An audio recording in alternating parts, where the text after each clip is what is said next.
کہ ساری دنیا کے لوگوں کے نام لکھے جائیں۔ یہ پہلی اسم نویسی سوریا کے حاکم قرونیوس کے عہد میں ہوئی اور سب لوگ نام لکھوانے کے لیے اپنے اپنے شہر کو گئے۔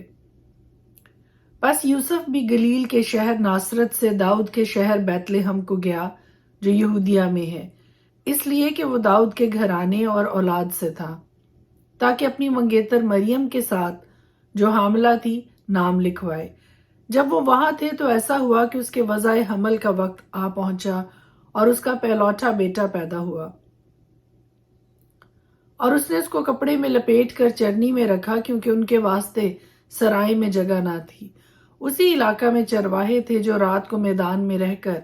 اپنے گلہ کی نگہبانی کر رہے اور خداوند کا فرشتہ ان کے پاس آ کھڑا ہوا اور خداوند کا جلال ان کے چوگرد چمکا اور وہ نہایت ڈر گئے۔ مگر فرشتہ نے ان سے کہا، ڈرو مت، کیونکہ دیکھو میں تمہیں بڑی خوشی کی بشارت دیتا ہوں جو ساری امت کے واسطے ہوگی، کہ آج داؤد کے شہر میں تمہارے لیے ایک منجی پیدا ہوا ہے، یعنی مسیح خداوند۔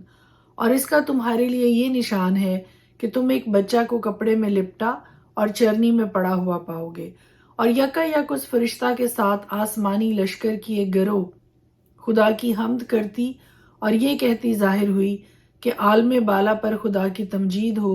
اور زمین پر ان آدمیوں میں جن سے وہ راضی ہے۔ جب فرشتے ان کے پاس سے آسمان پر چلے گئے تو ایسا ہوا کہ چرواہوں نے آپس میں کہا کہ آؤ بیت لحم تک چلے اور یہ بات جو ہوئی ہے اور جس کی خداوند نے ہم کو خبر دی ہے دیکھیں۔ پس انہوں نے جلدی سے جا کر مریم اور یوسف کو دیکھا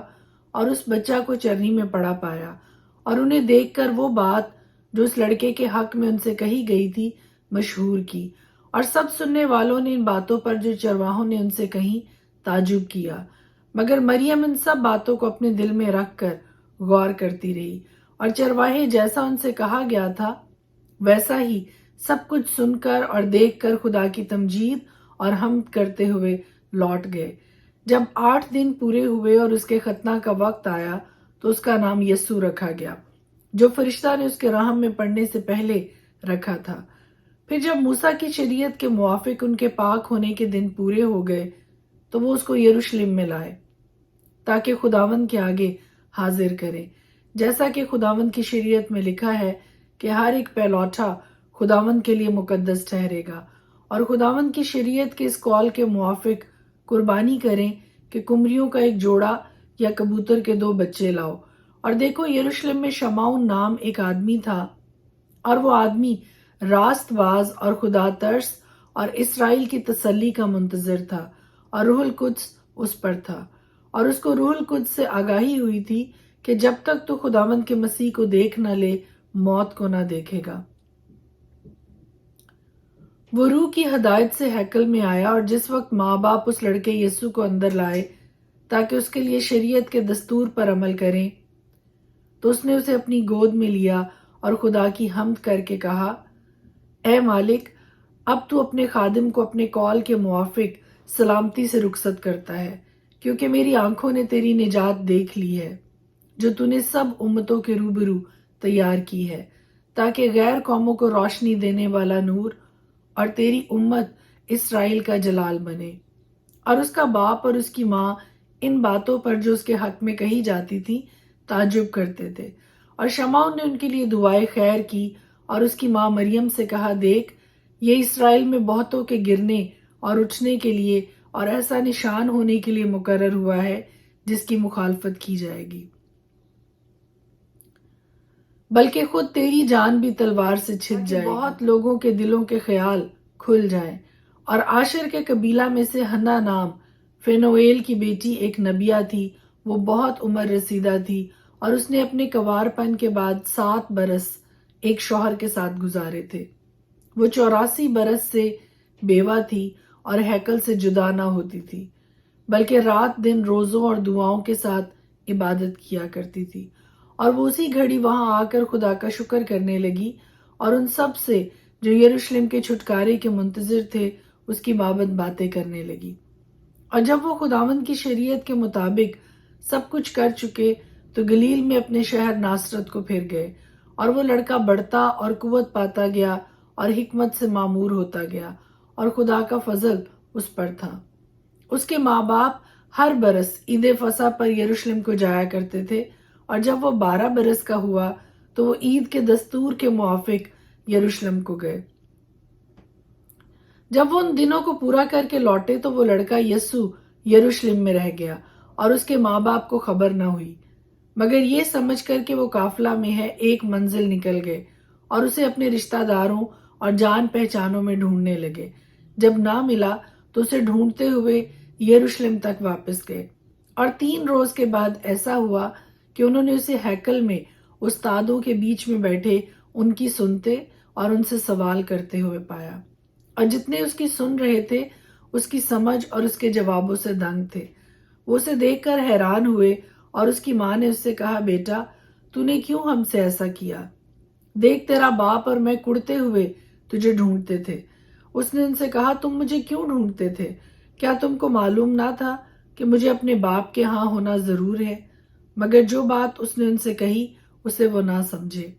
اور وہ ان کے ساتھ روانہ ہو کر ناصرت میں آیا اور ان کے تابع رہا، اور اس کی ماں نے یہ سب باتیں اپنے دل میں رکھی، اور یسوع حکمت اور قد و قامت میں اور خدا کی اور انسان کی مقبولیت میں ترقی کرتا گیا۔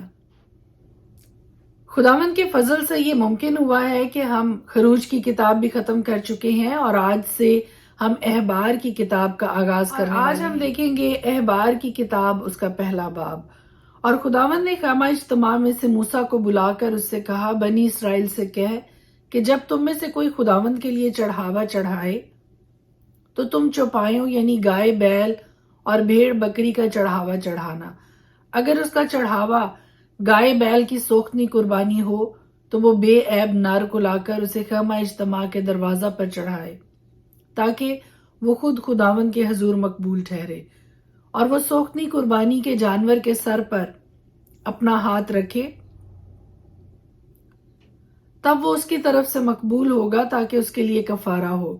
اور وہ اس بچڑے کو خداوند کے حضور ذبح کرے، اور ہارون کے بیٹے جو کاہن ہیں خون کو لا کر اسے اس مذبح پر گردا گرد چھڑکے جو خیمہ اجتماع کے دروازہ پر ہے۔ تب وہ سوختنی قربانی کے جانور کی کھال کھینچے اور اس کے عضو کو کاٹ کر جدا جدا کرے۔ پھر ہارون کاہن کے بیٹے مذبح پر آگ رکھیں اور آگ پر لکڑیاں ترتیب سے چن دیں، اور ہارون کے بیٹے جو کاہن ہیں اس کے اعضاء کو اور سر اور چربی کو ان لکڑیوں پر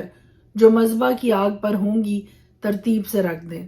لیکن وہ اس کی انتڑیوں اور پایوں کو پانی سے دھو لے۔ تب کاہن سب کو مذبح پر جلائے کہ وہ سوختنی قربانی یعنی خداوند کے لیے راحت انگیز خوشبو کی آتشی قربانی ہو۔ اور اگر اس کا چڑھاوا ریوڑ میں سے بھیڑ یا بکری کی سوختنی قربانی ہو تو وہ بے عیب نر کو لائے، اور وہ اسے مذبح کی شمالی سمت میں خداوند کے آگے ذبح کرے، اور ہارون کے بیٹے جو کاہن ہیں اس کے خون کو مذبح پر گردا گرد چھڑکے۔ پھر وہ اس کے عضو کو اور سر اور چربی کو کاٹ کر جدا جدا کرے، اور کاہن ان کو ترتیب سے ان لکڑیوں پر جو مذبح کی آگ پر ہوں گی چن دے، لیکن وہ انتڑیوں اور پایوں کو پانی سے دھو لے۔ تب کاہن سب کو لے کر مذبح پر جلا دے، وہ سوختنی قربانی یعنی خداوند کے لیے راحت انگیز خوشبو کی آتشی قربانی ہے۔ اور اگر اس کا چڑھاوا خداوند کے لیے پرندوں کی سوختنی قربانی ہو تو وہ کمریوں یا کبوتر کے بچوں کا چڑھاوا چڑھائے، اور کاہن اس کو مذبح پر لا کر اس کا سر مروڑ ڈالے اور اسے مذبح پر جلا دے، اور اس کا خون مذبح کے پہلو پر گر جانے دے، اور اس کے پوٹے کو آلائش سمیت لے جا کر مذبح کی مشرق کی سمت میں راکھ کی جگہ میں ڈال دے، اور وہ اس کے دونوں بازوؤں کو پکڑ کر اسے چیرے پر الگ الگ نہ کرے۔ تب کاہن اسے مذبح پر ان لکڑیوں کے اوپر رکھ کر جو آگ پر ہوں گی جلا دے، وہ سوختنی قربانی یعنی خداوند کے لیے راحت انگیز خوشبو کی آتشی قربانی ہے۔ پرانے عہد نامہ میں سے احبار کی کتاب، اس کا دوسرا باب۔ اور اگر کوئی خداوند کے لیے نذر کی قربانی کا چڑھاوا لائے تو اپنے چڑھاوے کے لیے میدا لے اور اس میں تیل ڈال کر اس کے اوپر لبان رکھے، اور وہ اسے ہارون کے بیٹوں کے پاس جو کاہن ہیں لائے، اور تیل ملے ہوئے میدا میں اس طرح اپنی مٹھی بھر کر نکالے کہ سب لبان اس میں آ جائے۔ تب کاہن اسے نذر کی قربانی کی یادگاری کے طور پر مذبح کے اوپر جلائے، یہ خداوند کے لیے راحت انگیز خوشبو کی آتشی قربانی ہوگی، اور جو کچھ اس نظر کی قربانی میں سے باقی رہ جائے وہ ہارون اور اس کے بیٹوں کا ہوگا۔ یہ خداوند کی آتشی قربانیوں میں پاک ترین چیز ہے۔ اور جب تو تنور کا پکا ہوا نظر کی قربانی کا چڑھاوا لائے تو وہ تیل ملے ہوئے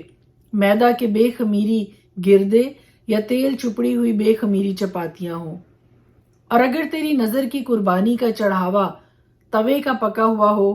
تو وہ تیل ملے ہوئے بے خمیری میدا کا ہو، اس کو ٹکڑے ٹکڑے کر کے اس پر تیل ڈالنا تو وہ نظر کی قربانی ہوگی۔ اور اگر تیری نظر کی قربانی کا چڑھاوا کڑاہی کا تلا ہوا ہو تو وہ میدا سے تیل میں بنایا جائے۔ تو ان چیزوں کی نظر کی قربانی کا چڑھاوا خداوند کے پاس لانا، وہ کاہن کو دیا جائے اور وہ اسے مذبح کے پاس لائے، اور کاہن اس نظر کی قربانی میں سے اس کی یادگاری کا حصہ اٹھا کر مذبح پر جلائے۔ یہ خداوند کے لیے راحت انگیز خوشبو کی آتشی قربانی ہوگی۔ اور جو کچھ اس نظر کی قربانی میں سے بچ رہے وہ ہارون اور اس کے بیٹوں کا ہوگا۔